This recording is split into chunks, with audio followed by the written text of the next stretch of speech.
Hey everybody, Chris here. Before we get started, in the spirit of the holiday season, I wanted to offer you guys a couple of specials from companies that I've featured on this podcast who are also friends of the podcast, friends of the Power Company, and members of our online community. All of these codes that I'm going to give you are all caps, and all of these are good until December 15th. The first one we've got from Tension Climbing. They're giving us 15% off of all of their flashboards, Grindstone, and Grindstone Pro boards. In my opinion, the best hangboards on the market. They're also guaranteeing Christmas delivery in the USA only.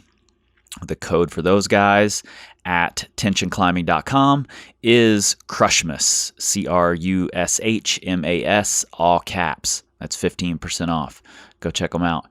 Second one I've got is from Rhino Skin Solutions. They are giving us 20% off of all of their products, and that uses the code MACHINES, all caps, again. You can go to rhinoskinsolutions.com. Check out the Power Company pack while you're there, the Power Company Performance Pack.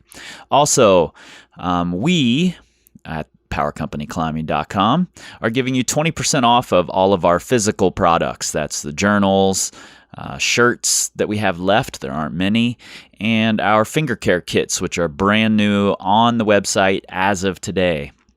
If you use the code EAGLES, that's all caps, 20% off of those physical products until December 15th. Please go support those companies. We love those guys. They're friends of ours. And while I don't have sponsors on this podcast, I can offer you guys this because, well, it's my podcast. Maybe don't know. This time, power. This time to build power. This time to build power. This time to build power.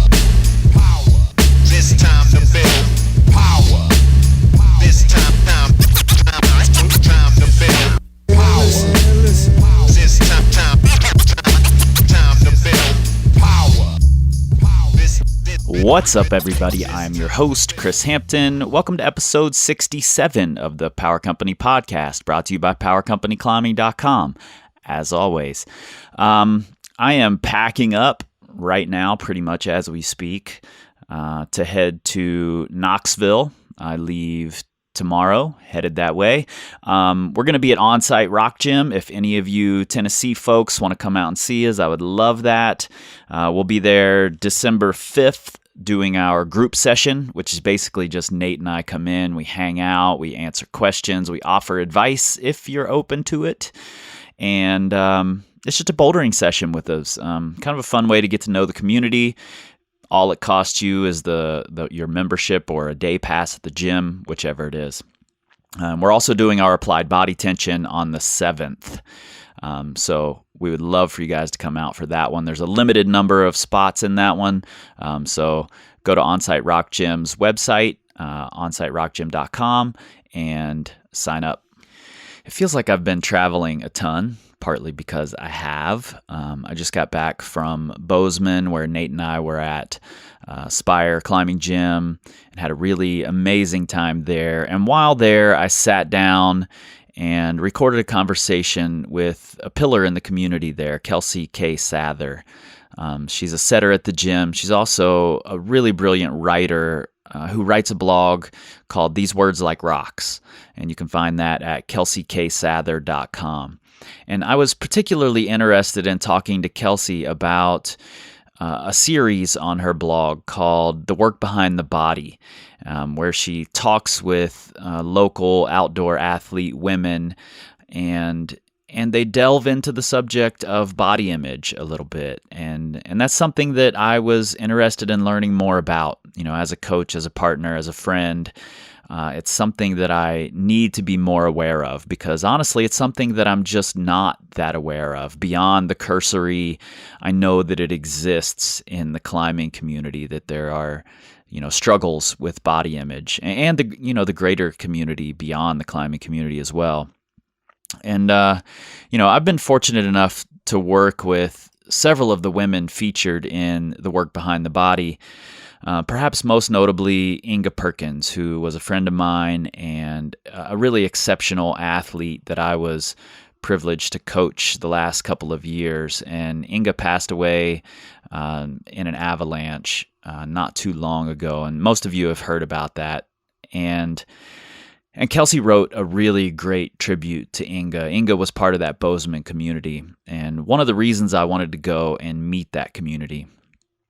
So if you get the chance, go to KelseyKSather.com, read that tribute to Inga, please. It really captures Inga's spirit and who she was.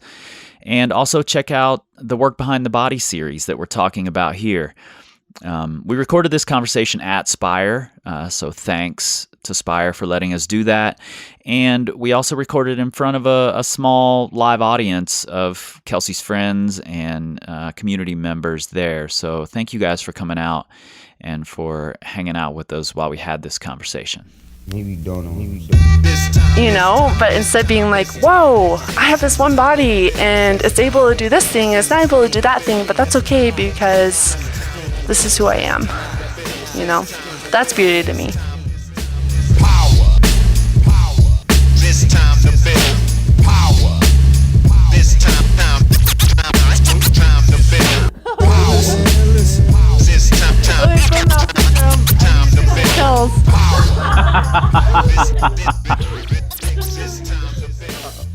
This is amazing.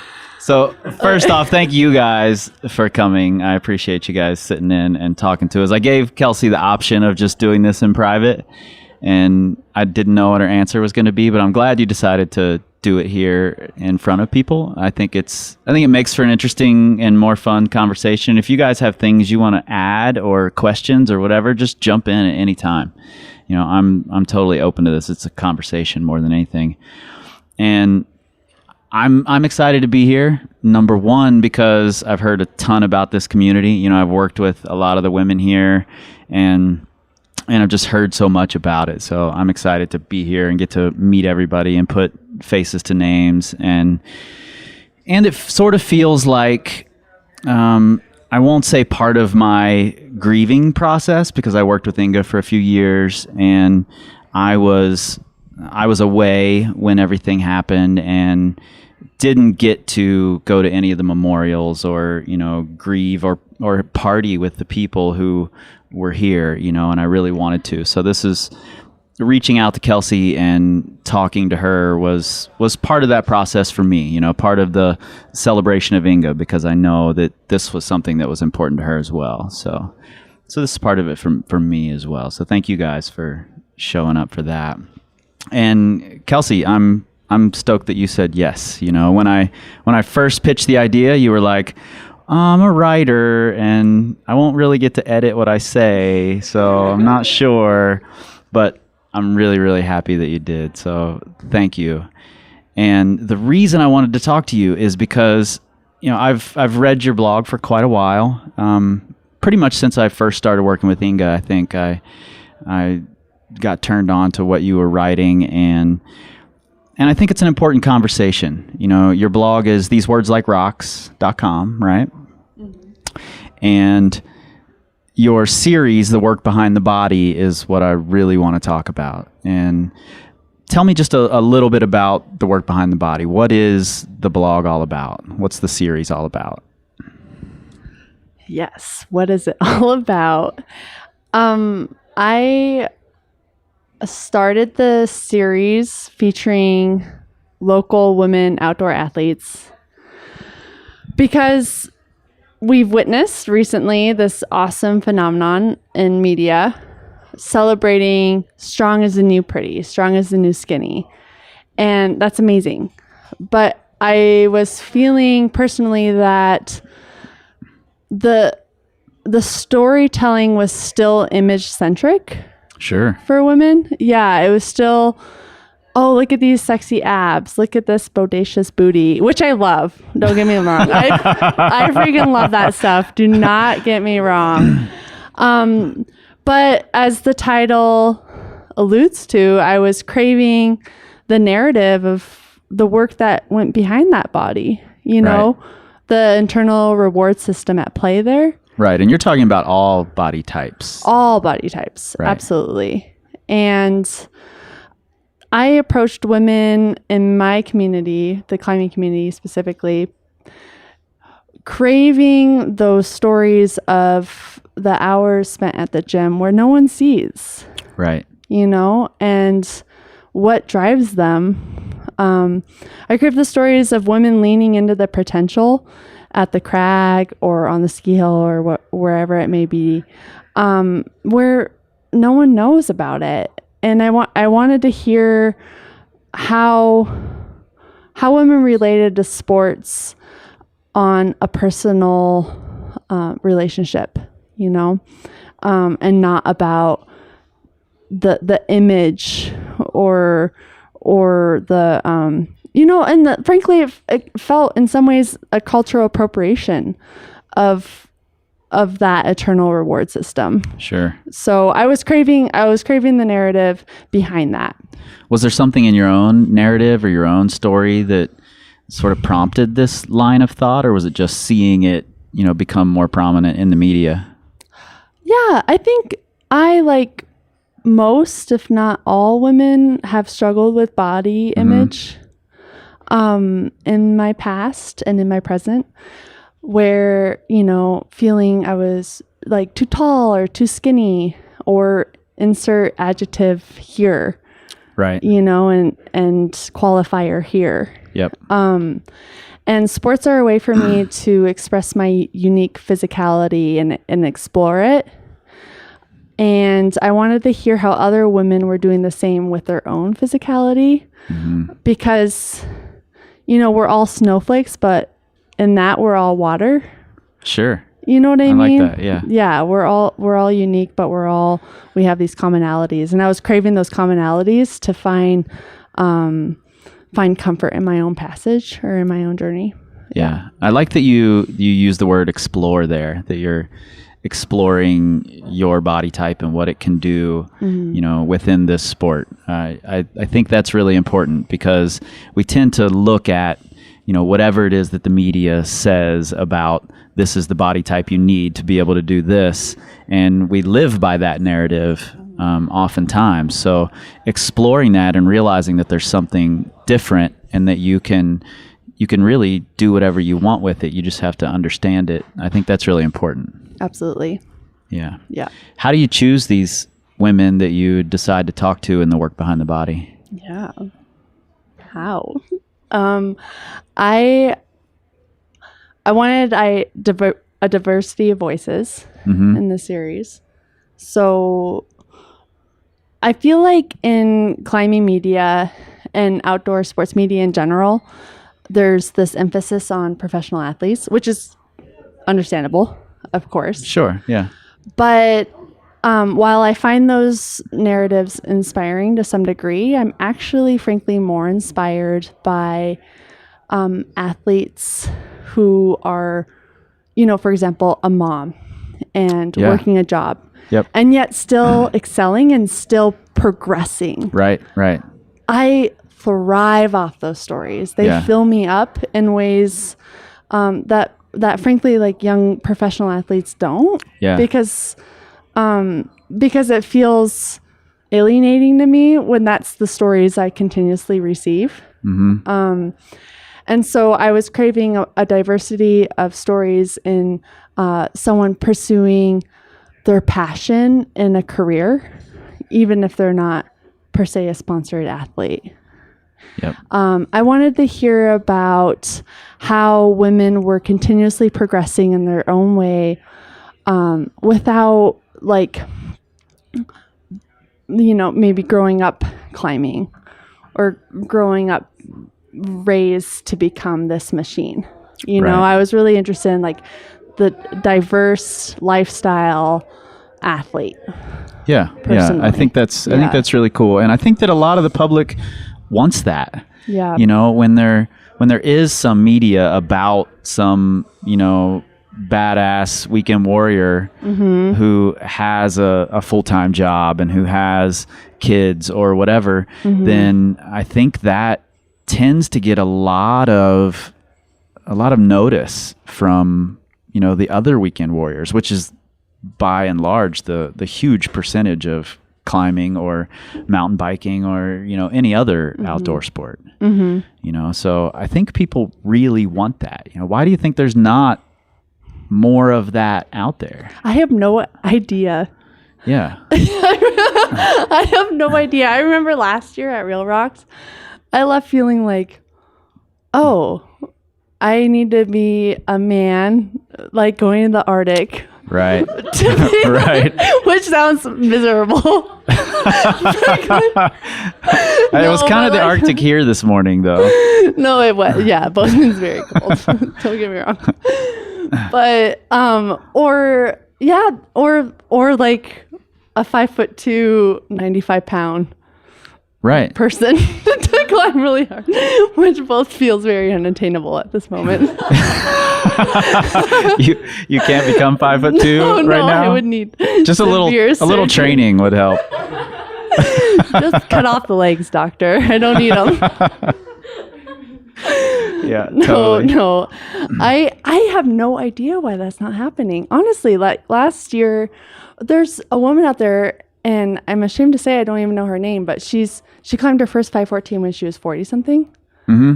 I want her story. Yeah. Reach out to her, get her story. I know, I want it. I want to know what she did. And she's a mom and she works a job. Yeah. Like, I want her story. And that's where the series came from. I want those stories. I was craving them. Yeah. Well, I think, the same way that you want her story, I think a lot of people do. And I think that you're qualified to tell that story. So, I just said reach out to her. And I mean that. Like, really reach out to these people and do it, because you're doing a fantastic job of telling the stories of these, these badass women around Bozeman. And you've got a big pool to choose from. There's a bunch of badasses here. Have you found like common threads that are the things that have, shaped and molded these women into these strong outdoor athletes that they are? Yeah, absolutely. Yeah. There's a dozen at least, I would say, but a few come to mind. One that was surprising is that a lot of the women didn't have regimented training plans. Right. Which surprised me, honestly. And a lot of the responses were, I just did what felt right for my body. Sure. If I went out and it didn't feel right, I'd just go home. Or if I go to the gym and I'm feeling strong, I'll go hard. But the next day, if I'm not, that's okay. Yep. And do you think women are more in tune with their bodies than men? Oh, I don't know. Yeah. I don't know either. I'm just asking what you think. I don't know. Yeah, totally. I don't think it's a gender thing necessarily as much as a self-awareness thing in general. Okay. Yep. Like how well do you actually know yourself? Yep. But for these women in Bozeman that I interviewed, that whole intuitive training plan really struck a chord, because it's not fear driven, if that makes sense. It's not like, oh, if I don't work out, I'm not going to get strong. Yep. And I have to do this or else. Yeah. But it was more trust in the process. Sure. And I think moving past fear and into trust with the body is such a huge part of becoming your best self. Yeah. Yeah. Yeah. I think that's really important. I'm glad that you said it's not necessarily a gender thing and it's more a self-awareness thing. And that's, that's something we often try to promote and try to build into the things that we work with. It's becoming more and more what our focus is, creating a situation where athletes can learn to be more self-aware. And I think you're right. I think that's, if you're looking for these women who excel at whatever it is they're doing, then there has to be some high level of self-awareness there, and you have to be able to listen to your body and listen to your intuition and and go with that. So I think that's really important. Have there been other things that you think kind of permeate the whole cast of women you have on the blog currently? You've got what, 11 or 12 right now? 11 at this moment, and there will be one more, and then cool. That'll wrap it up. Awesome. Yeah. Yes. The other thing, so each interview has a set amount of questions. Right. Starting with their training regimen, and then there's questions specific to the angle for that woman, and then ending with questions about beauty. Right. You know, because that's a huge part of it. And in asking these women, okay, what does beautiful mean to you? Or how has your sport shaped your body image? One of the things, and it's cliche, but I think a lot of cliches exist because they are truths, and they become cliche because no matter how many times you hear them, you can't completely absorb them yet. Yep. And that in this series being beauty comes from the inside. And yeah, okay, yeah, duh. Like, how many times have I heard that in my life? But how many times have you heard it in your life? And how many more times will you need to hear it until we actually wrap our heads around it? Until you get it. Yeah. Totally. And, you know, I imagine beauty as this like fire in our chest. And the more time we spend with ourselves, we add logs to that fire.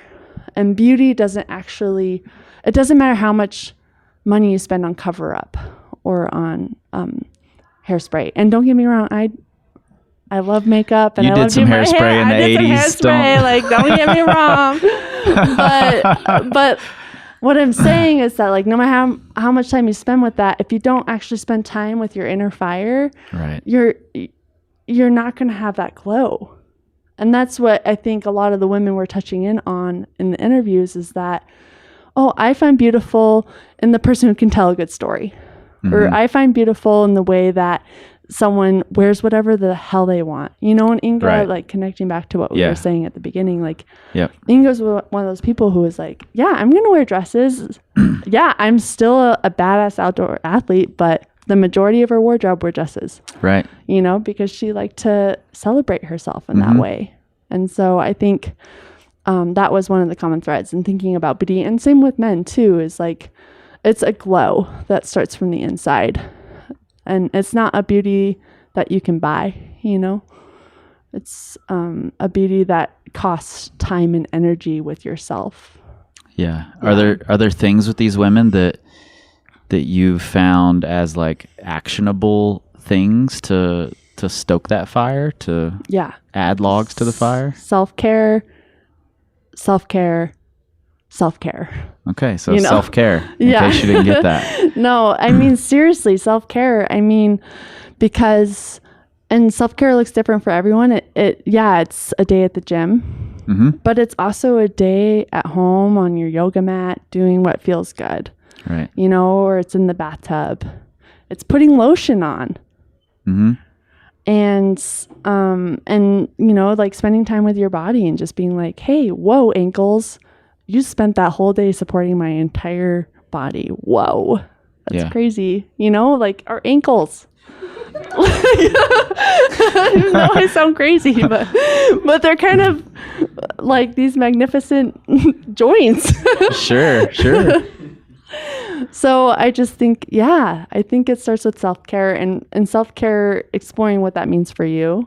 Yeah. Yeah. Yep. You're a setter here at the gym. Oh God. And we sat on the overhang today. And setting is hard work. Yeah. I saw you in there. I came in and chatted with you while you're hanging up there setting on the steep wall, and setting is hard. Yeah. Were you setting before you kind of dug into this behind the body series? It's right around the same time. Yeah. I think I started last February. Yeah. And I started the series 2 months before that with Becky in December.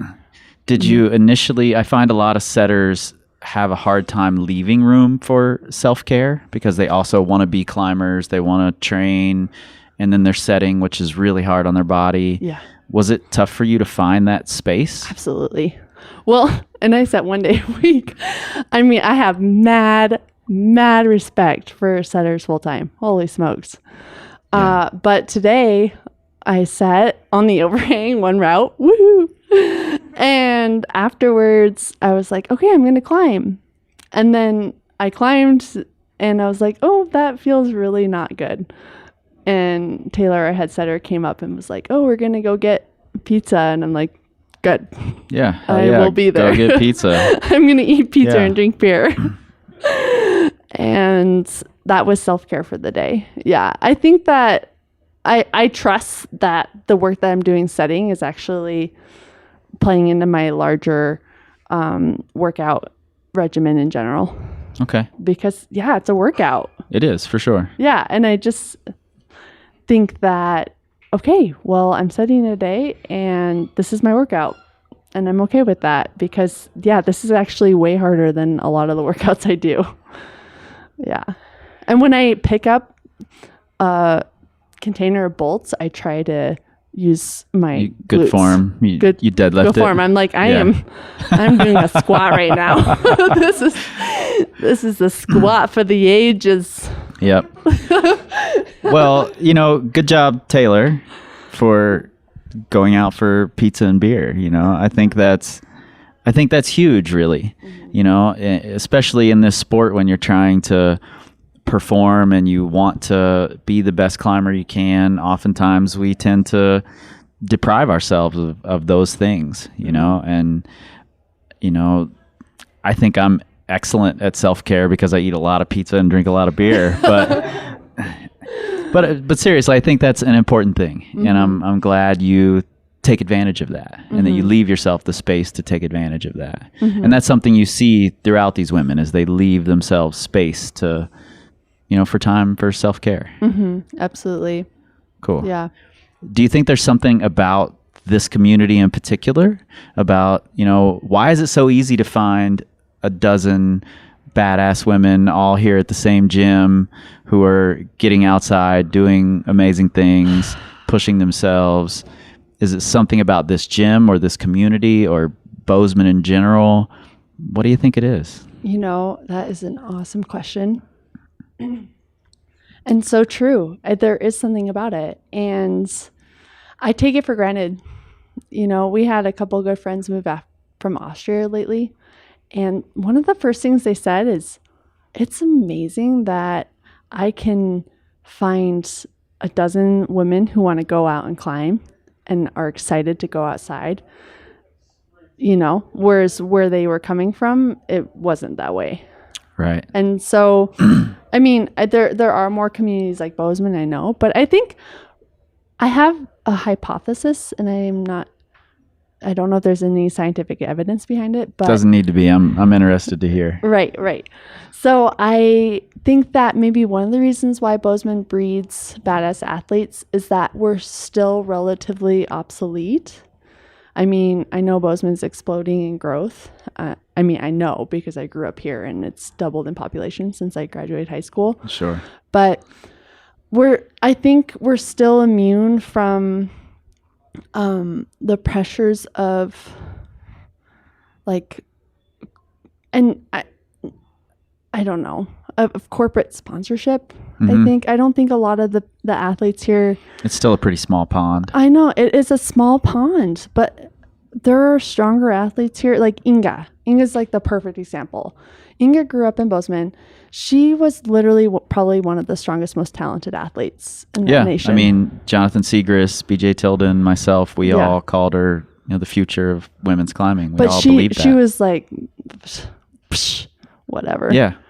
She gave 0 F's about that. And I think that's part of growing up in Bozeman is because Montana, I mean, it is growing in population, but it still is pretty wild in a lot of ways. And I think part of that is we're not Boulder, and right. No offense, Boulder, sorry.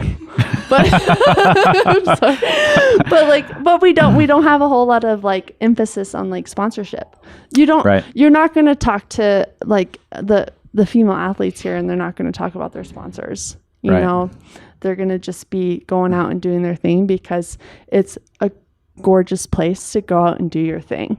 And it's not about securing a sponsorship. It's about exploring your athletic potential in these amazing, beautiful landscapes. Yeah, totally.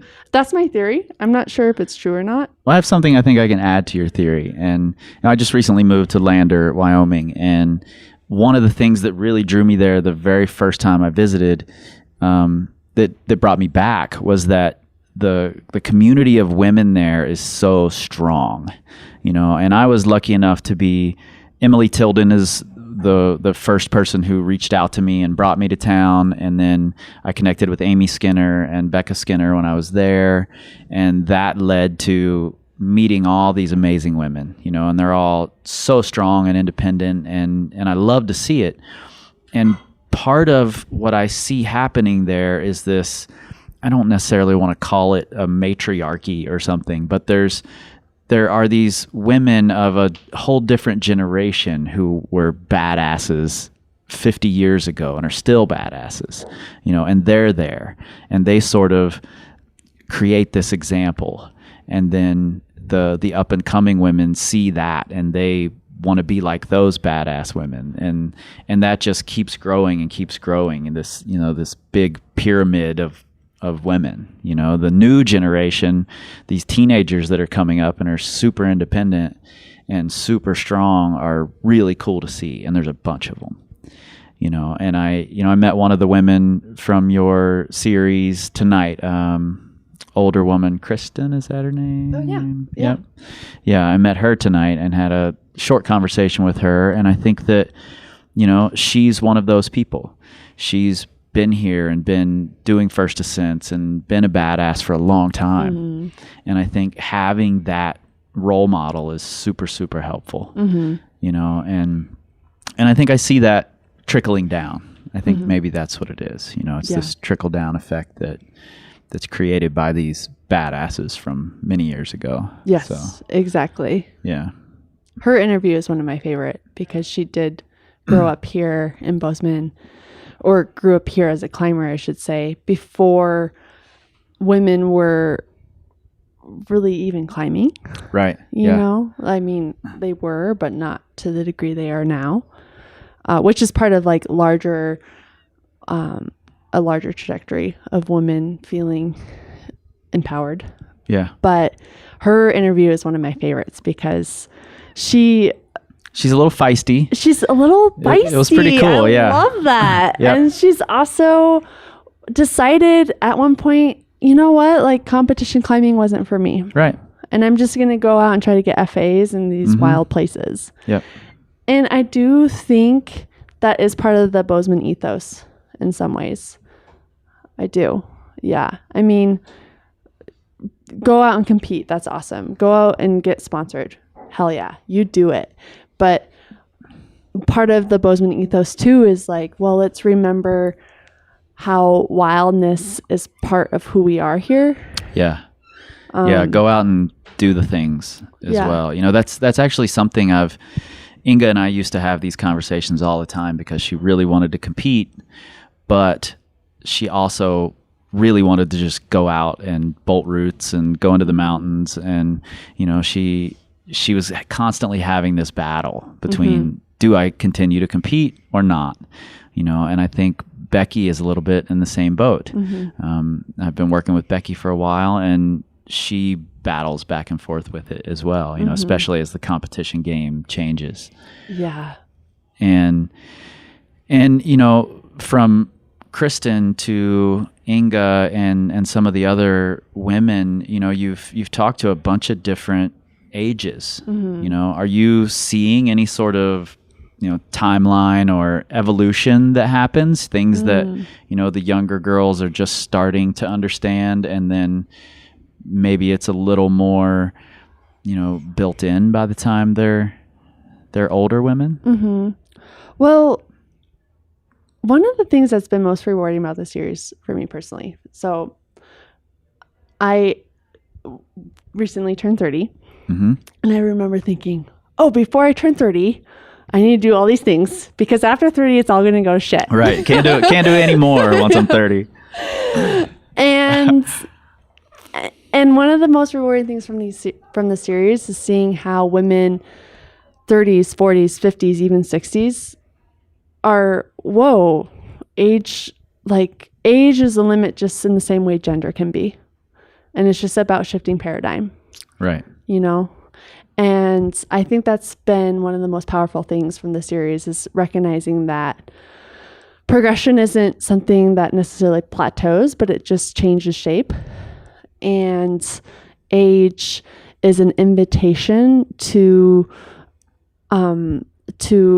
explode preconceptions of what's possible, Yeah.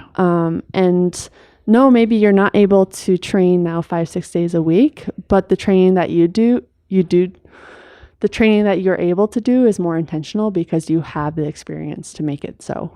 Right. Yeah. Yeah. So it's just a growth like everything else is. And we have to be okay with that. I think that's really important to understand. And I think having those role models up there, like Kristen, like Amy Skinner, I think it's really important to have those role models so you can see that growth does happen, and it doesn't have to be constant competition or whatever, that there are other ways to be happy and be fulfilled. And it connects back to that earlier conversation about how a lot of the media and storytelling is around young athletes. And I think that it's just as important to remember that, age, maybe you're not able to climb 515, but you're still able to progress. And I think that's what we're all craving is just that's why we do this thing. The permission to progress and the paradigm shift in understanding that, I am capable of progressing. Right. This is something that my body is capable of doing. Yep. Yeah. Yeah. And you just said, something my body is capable of doing. And you also just brought up our earlier comments about the media and what it shows. And you were noticing this shift into, strong is the new skinny.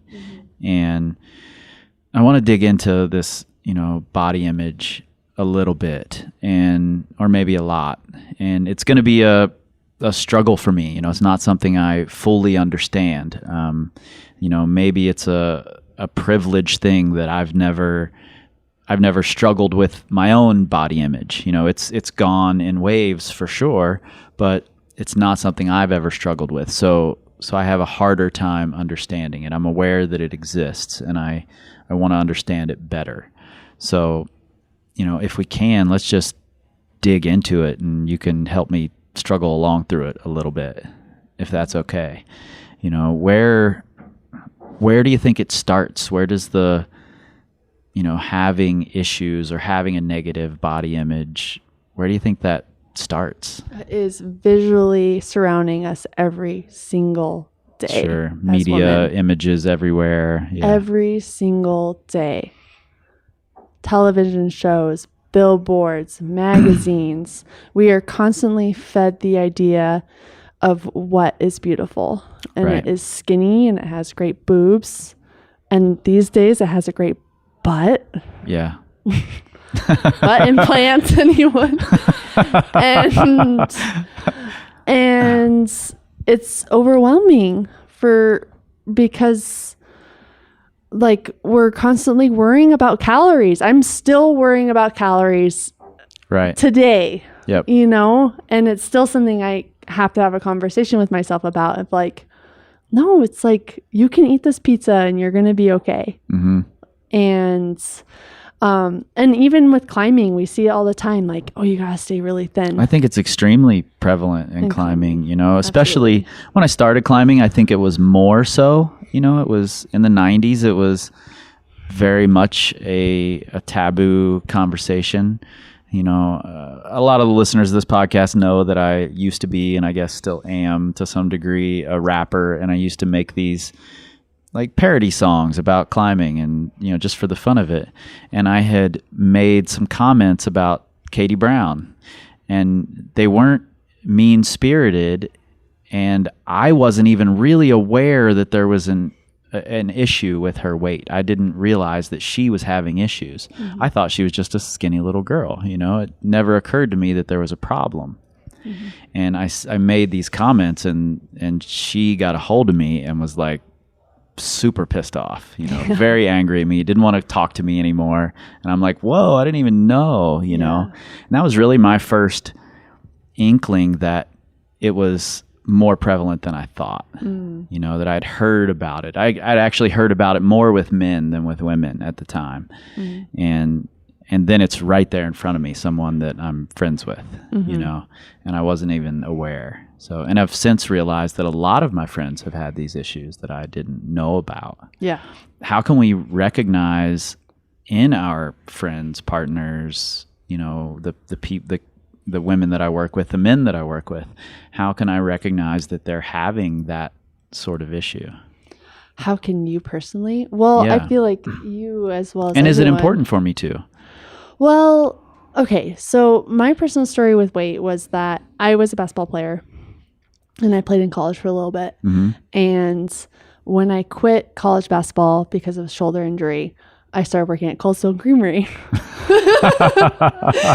And we get a free pint every shift. Oh man. And so I weighed 40 more pounds than I did now. And which is like whatever. But it wasn't whatever. I was depressed. I wasn't sure who I was. You weren't happy with when it. I wasn't a college athlete. And I ate a whole Albertsons cake one night. I know, it's hilarious. Yes. If I I just did have to that. ask, if you were going to eat a whole cake, why Albertsons? I don't know, because they had like really great frosting. It was walking distance from the dorms.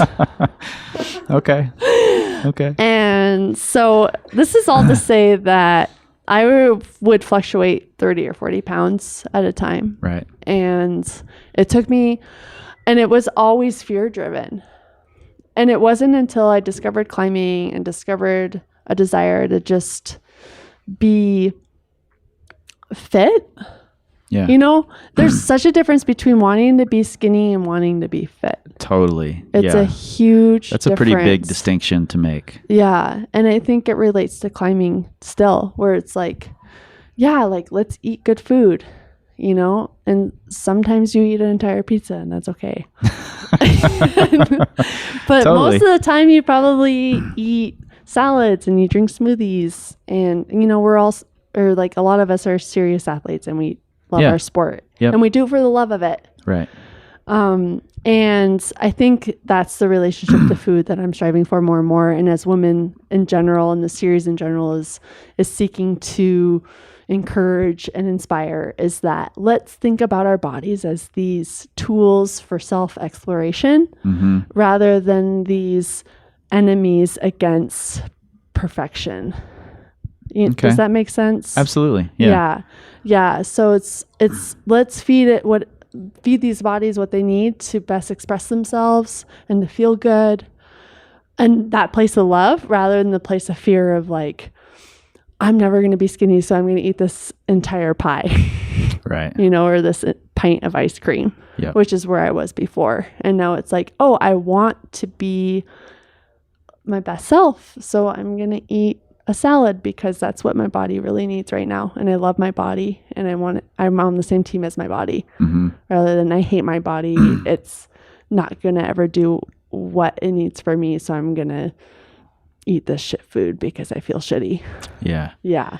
You know, you just brought up something really interesting I hadn't thought about. Like I said, I have never personally struggled with it, but my grandmother, who made shit food, like she cooked Southern crappy food all the time, you know, and it was delicious, and I would eat way too much of it, but it was just not good for me ever. And as I got more serious about climbing, I would eat less of her food. I was still eating plenty of food, but just not her food.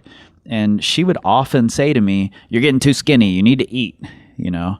And I wasn't getting skinnier. I was gaining weight a lot of the time, you know, but it was muscle. And her view of what, you know, at that point, a 35-year-old man should look like was not fit. I should look like I've got some meat on me, you know? And I imagine something like that, someone saying those things, if I had, you know, struggled with this, could be, you know, a problem or a trigger, or I don't know. And I want to make sure that I'm not doing anything or saying anything as a coach or as a partner or as a significant other or whatever that's causing someone to struggle more. You know, is there a way I can check myself? Are there things I can think about, things I can make sure I'm not saying that might be common for people to say? Yeah. I have a really embarrassing story.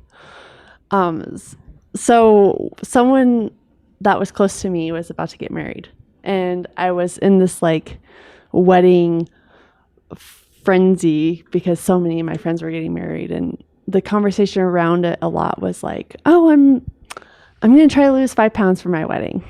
And so I was like, oh, this is like a conversation piece that's completely normal.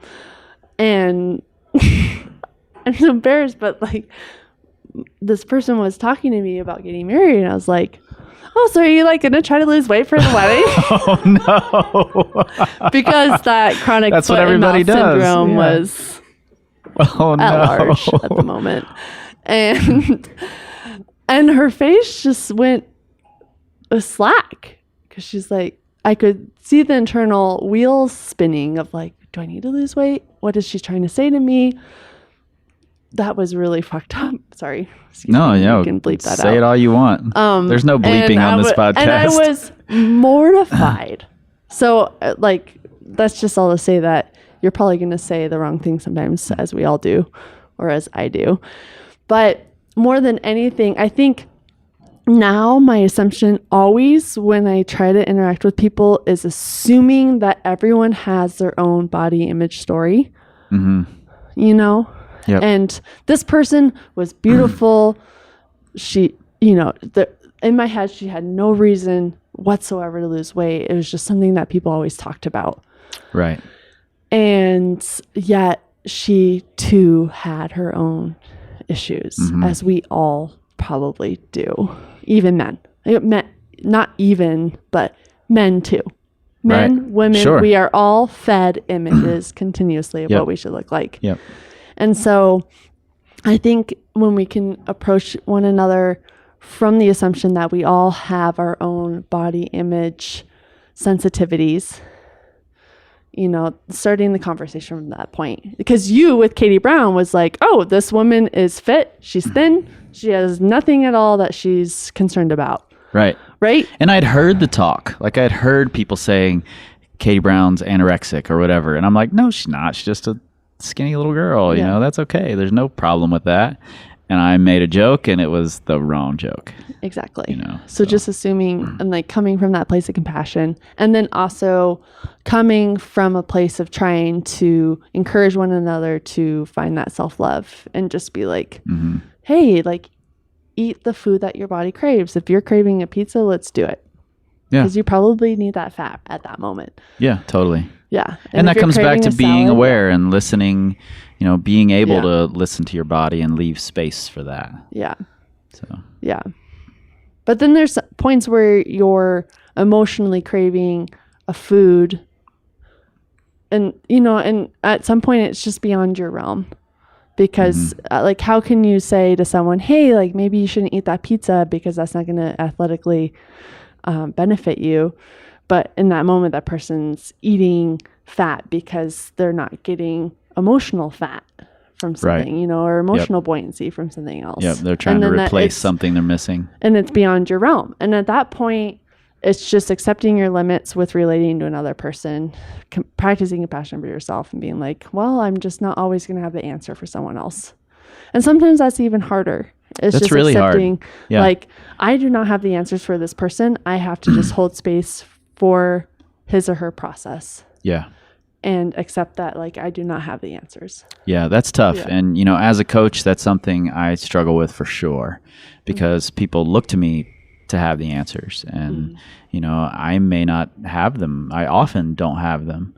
And I want to. I want to help, you know, and sometimes you're right. The best help is just holding that space, you know, giving them space to work through it and just being there and being available while they work through it. You know, I think that's hugely important. Just like climbing is a skill, so is like that self-awareness and self-intuition. Absolutely. And like, oh, just listen to your body. Eat salad when you want, pizza when you want. It's, you know, it's like a little off the cuff and it's the ideal. Yeah. But there's so many of us and so many times where we don't really know what we need. We don't really know. I didn't eat anything for 2 weeks after Inga died. Right. I did not know. I had no idea what I needed. And there's just those times where we just don't know what we need. And that's okay too. Yeah. And like now I'm like, oh, that's okay. But in the moment I was like, why am I so effed up? I am like so blah, blah, blah. It's like, I think the real life, it's just a freaking life process again and again. Like, it's just a life process of learning, hey, what do I need? And how can I give it to myself? And climbing for me is like such an intimate exploration of that.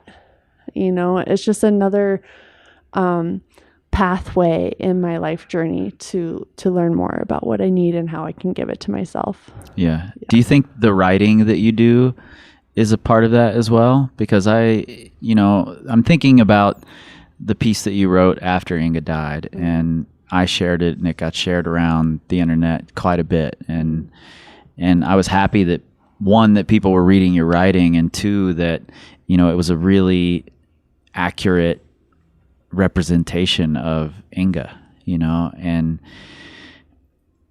it seems to me that you are good at really looking deeper into things and capturing the, whatever the beauty is of that moment or of that person. Do you think that's a part of that process for you? Like going through the writing and looking deeper into those things? Yeah, that was a really interesting microscope on my relationship to writing, my relationship to life. Because Inga's death was the first of its kind in my life. Yeah.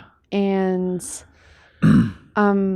I've been a chronic journaler my whole life. I was a target of bullying growing up. Right. I was like a stick, and I had eczema and crazy white hair. Yep. So writing was a way for me to cope with social alienation. Right. And so it's always been a tool for me to explore emotional trauma.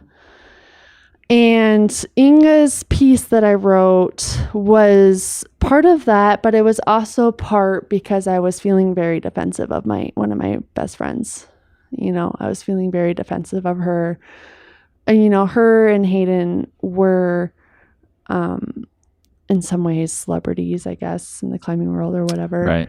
And their story became widespread, and I was a little bit uncomfortable with how it was propagating across the bandwidth. That it was reported by some places as Hayden Kennedy and his girlfriend. Yeah, absolutely. Yeah. No, and I was feeling triggered by that. Yeah, and we both know that Hayden wouldn't hated it. Reported he would have hated it. That's not how he would have said all it. This shit. Yeah, he wouldn't have wanted to be on the internet at all. Oh my goodness gracious. He would have been so pissed and uncomfortable with what's happened, but that's beyond the point. And with that whole process, I feel like it was a really strange, interesting experience where I wrote that because I wanted to, like, in some ways, I don't know, defend my friend, and that seems really ridiculous, but that's frankly the place I was coming from.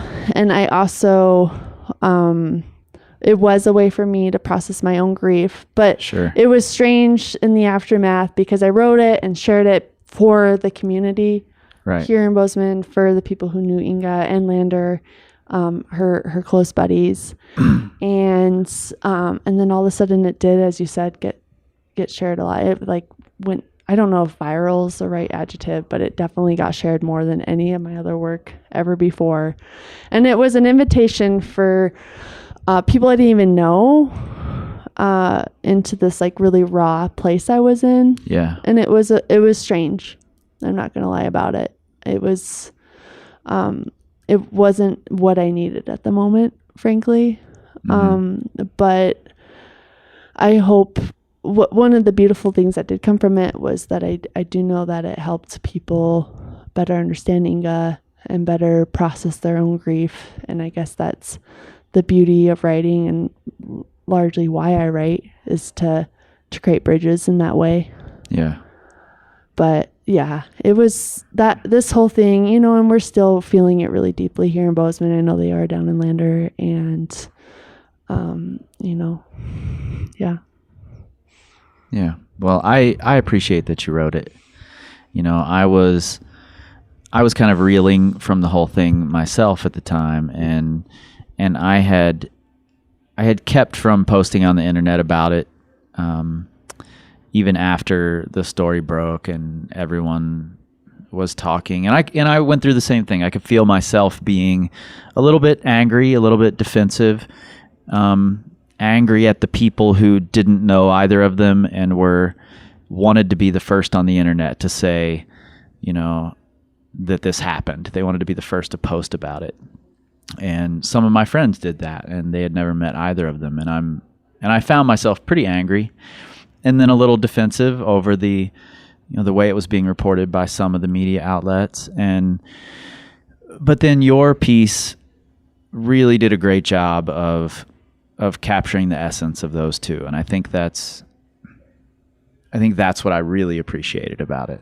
So I appreciate that you let that raw place go out there and that you let people into it, and I think that's not a lot different from what you're doing with the work behind the body and what these women who talk to you are doing.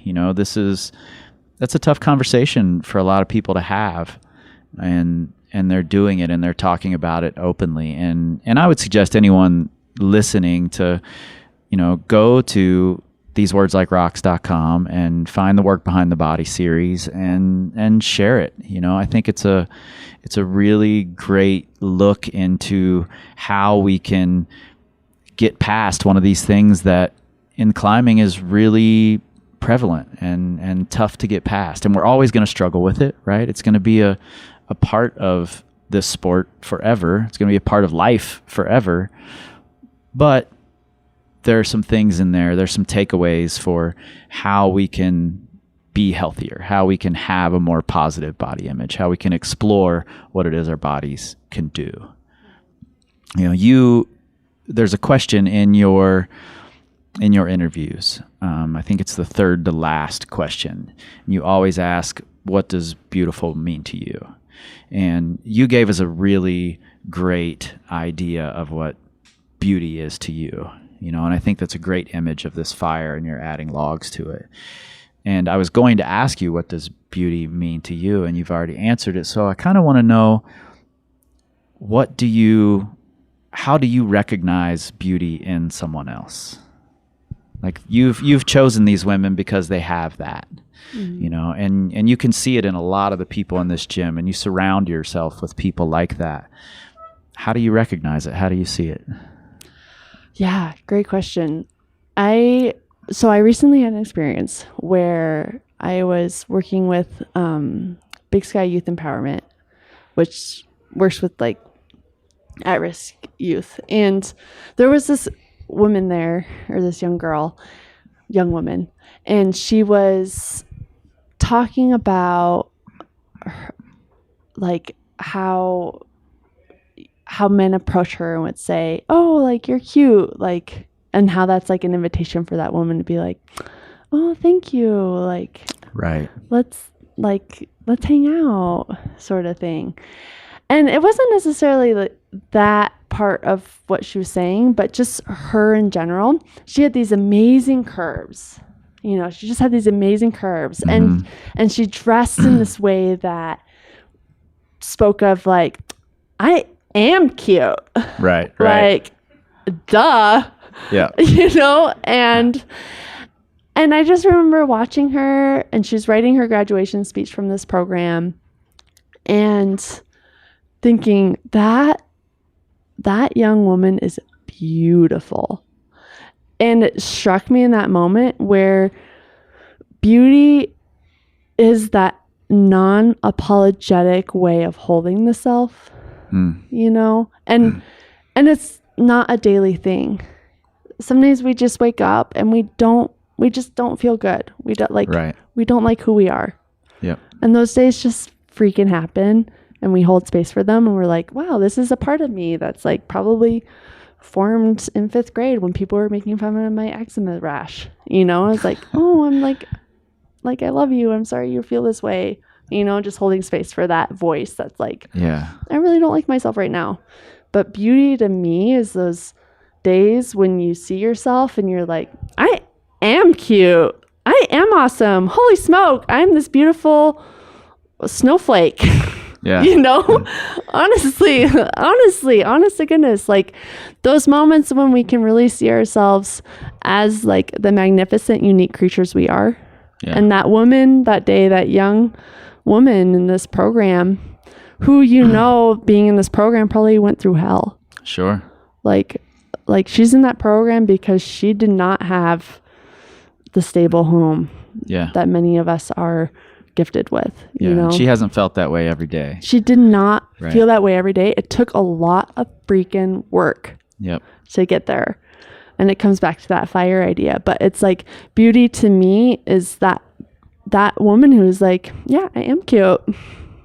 Here's my crop top. And that's my belly too. Like, there's my belly. Like, get over it. And I wasn't ever like, wow, that girl's like not dressing the way she should be dressing for her body type. I was like, whoa, she is flaunting her goods, and I love it. She's owning it. She's owning it. Yeah. I think that's beauty. It's like owning who you are. I mean, like, yeah, I am really tall. Like, get over it. Or yeah, I am kind of like curvy. Or Yep. yeah, I am really short. You know? Mm-hmm. I mean, like, oh, this is like the body that the universe was decided that I'm going to hold for this life. That's the thing about Inga's death more than anything that's like really woken me up is like, we literally have these one bodies. Like, we go through our life and we have this one body, and then we're going to die and our energy is going to leave. And it's depending on your belief. For me, I think like, you know, like our energy is released and then we turn into something else because no energy is wasted, you know? And it's like, why not be like, whoa, like this is my body. Holy smokes. This is like who I am in this lifetime. Like, why should I shame away from this? Yeah. Why spend time wishing for something else? Well, why? Yeah. And but so many cultural narratives of like, you need to go buy stuff to make you feel better about that like really subpar body you got. Yeah. You know, but instead being like, whoa, I have this one body and it's able to do this thing, it's not able to do that thing, but that's okay because this is who I am. You know, that's beauty to me, is being able to get to that place. And it's not a place that we can stay in, I don't think. No, I agree.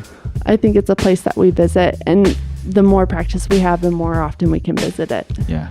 You know, like beauty is a place of mine. Cool. Yeah. Yeah. I think that's really great.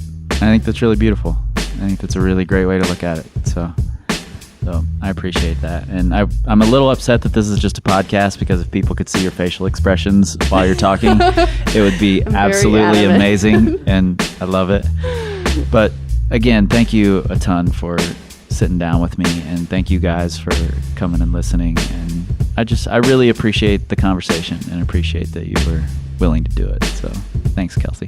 No, thank you for holding the space, for doing what you do. No problem.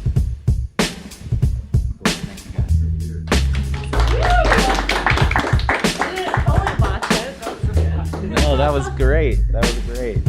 Thank you guys for being here.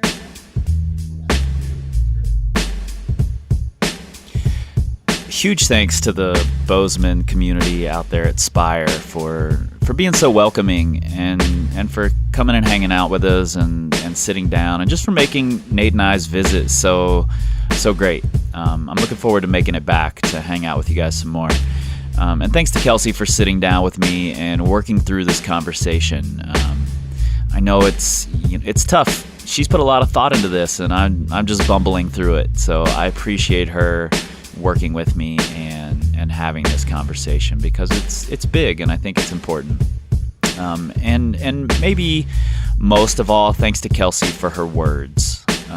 Again, go to kelseykSather.com. please check out the tribute to Inga Perkins and also the work behind the body, and sign up for Kelsey's newsletter. It sounds like she's got some exciting things coming. Don't forget, if you're looking for things from Power Company Climbing, physical products that we can mail to you, if you're looking for anything from Rhino Skin Solutions or from Tension Climbing, go start this episode back over, get those codes, go get some things before December 15th. That's when they run out. Also, you can find us in Knoxville at Onsite Rock Gym on the 5th for our group session, the 7th for our applied body tension workshop, and you can find us at powercompanyclimbing.com. You can find us on the interwebs all over the place, on the Instagrams, the Facebooks, and the Pinterests. I guess not technically all over the place, because you won't find us on the Twitters. We don't tweet. We scream like eagles. This time, this time, this time, this time, this time, this time, this time, this time, this time, this time, power, this time to build power, this time to build power, this time to build power. This time to build power. This time to build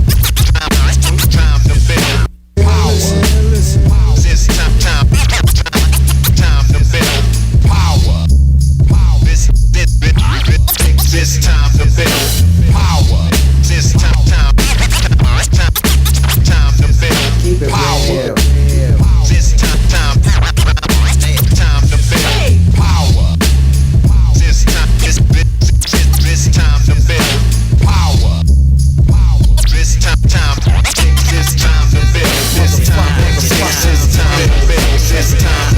This time to build power. This time to build. This time to build.